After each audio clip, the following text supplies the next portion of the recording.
Y desde hace muchos, muchos años los filósofos griegos que tuvieron aportes espectaculares a la historia de la humanidad encontraron la esencia del ser humano, ¿no? El órgano donde ubicaba la esencia o el alma del ser humano en un determinado lugar. ¿Quién se acuerda dónde fue? ¿Dónde los filósofos determinaron que estaba el alma, la esencia del ser humano? En el corazón, en el corazón. Pero uno de estos filósofos, que a la vez fue el primer médico, ¿no?, reconocido como el primer médico de la historia de la humanidad, él tenía con él pacientes que tenían comportamientos característicos, tenían unos síntomas, unos signos en su conducta que lo llevaban a investigar cuál era el órgano que estaba haciendo con que ellos tuvieran esa conducta, qué es lo que estaba fallando para que ellos tuvieran esas conductas. Actualmente sabemos cuáles eran esos pacientes, eran pacientes de una enfermedad llamada epilepsia. Ya escucharon hablar en epilepsia, ¿cierto? Una de las conductas características de una persona que tiene epilepsia es presentar ¿qué cosa? Convulsiones, ¿no? Y en esta época se pensaban que las convulsiones eran los espíritus que atacaban al ser humano y que lo generaban así, ¿no? Se creía en esta época que los nervios que habían dentro de nosotros eran los espíritus animales que hacían con que nosotros tuviéramos determinado comportamiento. Pero Hipócrates no estaba de acuerdo, diciendo, no puede ser que del corazón vengan esas descargas eléctricas, no puede ser que del corazón vengan esos comportamientos que estoy viendo acá. Y empieza a prestar atención en un órgano totalmente desconocido, pero que debería ser importante porque este órgano estaba muy protegido. Estaba protegido por la caja craneal, estaba protegido por las meninges, estaba protegido por un líquido cefalorraquídeo, estaba protegido por una barrera hematoencefálica. Entonces él empieza a prestar atención a este órgano. ¿Cuál órgano creen ustedes que estaba prestando atención a Hipócrates? El cerebro. Entonces él desafía todo lo que se hablaba en ese entonces y empieza a hablar del cerebro. Y pone esta hipótesis, mira la época que estamos hablando, 460, 370 antes de Cristo. Y miren lo que dice él. Los hombres deben saber que del cerebro y solo de él vienen las alegrías, las delicias, el placer, la risa y también el sufrimiento, el dolor y los lamentos. Y por él adquirimos sabiduría y conocimiento. Y vemos y oímos y sabemos lo que está bien y lo que está mal, lo que es dulce y lo que es amargo. Y por el mismo órgano nos volvemos locos y deliramos y el miedo y el terror nos asaltan. Es el máximo poder en el hombre. Es nuestro intérprete de aquellas cosas que están en el aire. Siempre estudio eso con mis alumnos y siempre les digo, para mí ese fue el primero neurocientífico, ¿no? Un neurocientífico primitivo, pero fue el primer neurocientífico, donde él empieza a buscar evidencias acerca de ese funcionamiento del cerebro. Empieza a entender que había un órgano acá desconocido, y más, para que conozcamos eso tal cual conocemos hoy día, ha pasado mucho tiempo. Han lanzado muchas hipótesis acerca del funcionamiento del cerebro. ¿Saben ustedes que el cerebro está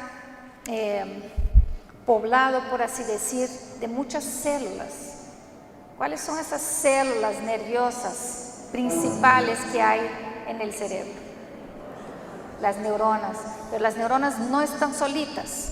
Hay otras células también en el cerebro que se llaman células gliales.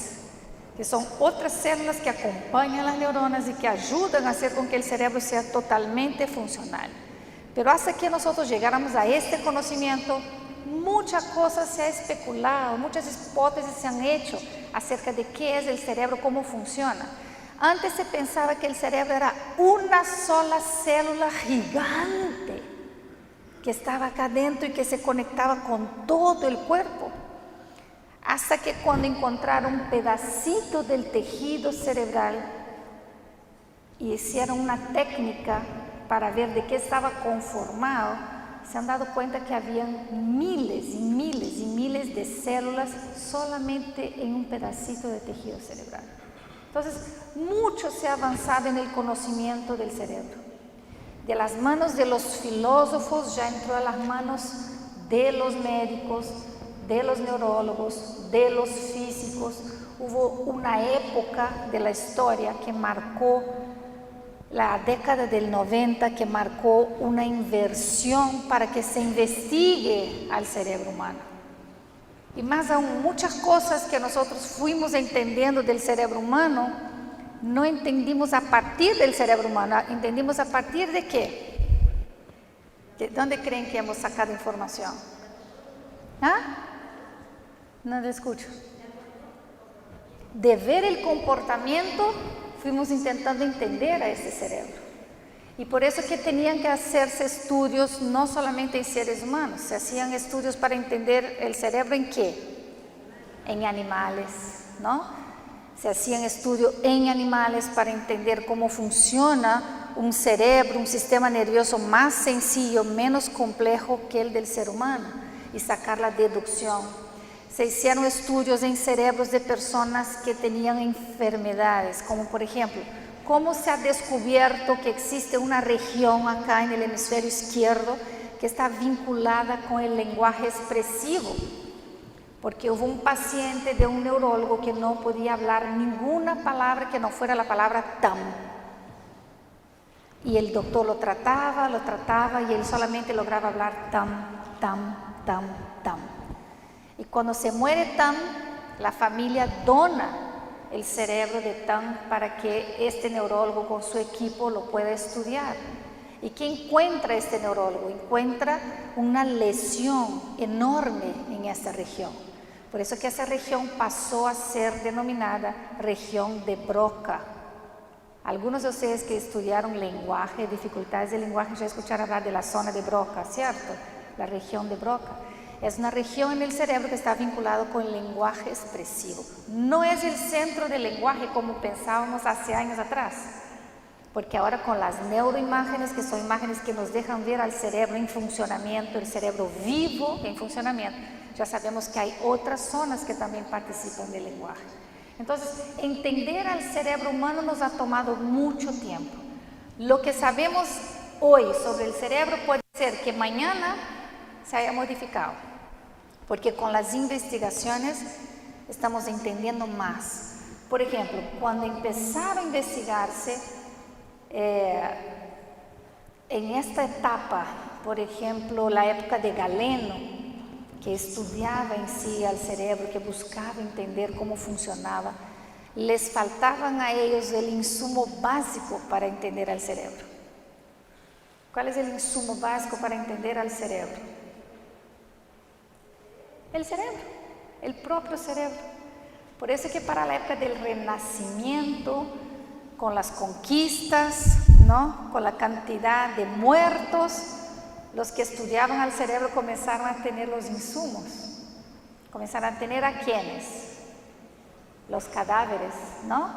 Pero una cosa es estudiar el cerebro de una persona que no está viva y la otra cosa es estudiar el cerebro de una persona con vida. Entonces, anatómicamente se puede entender bastante al cerebro en un cadáver, pero fisiológicamente, funcionalmente no.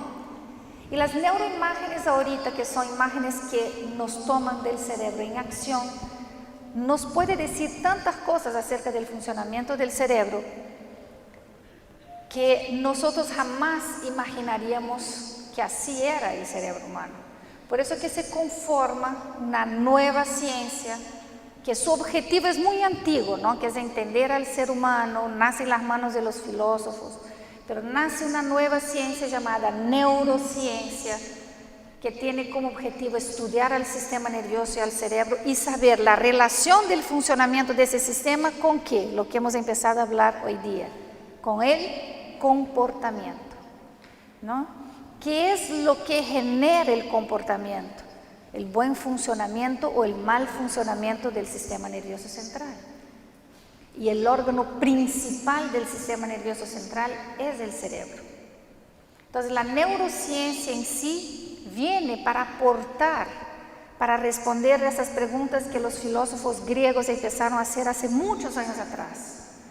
Y ahora la neurociencia ha avanzado tanto que lo que va descubriendo ella acerca del cerebro humano va importando no solamente al campo clínico, va importando e interesando a diferentes campos. Y uno de los campos que está interesando muchísimo es al campo de la educación. Porque queriendo o no queriendo, mis queridos, día tras día, cuando ustedes entran a sus aulas, ustedes están influyendo en el funcionamiento del cerebro de sus alumnos.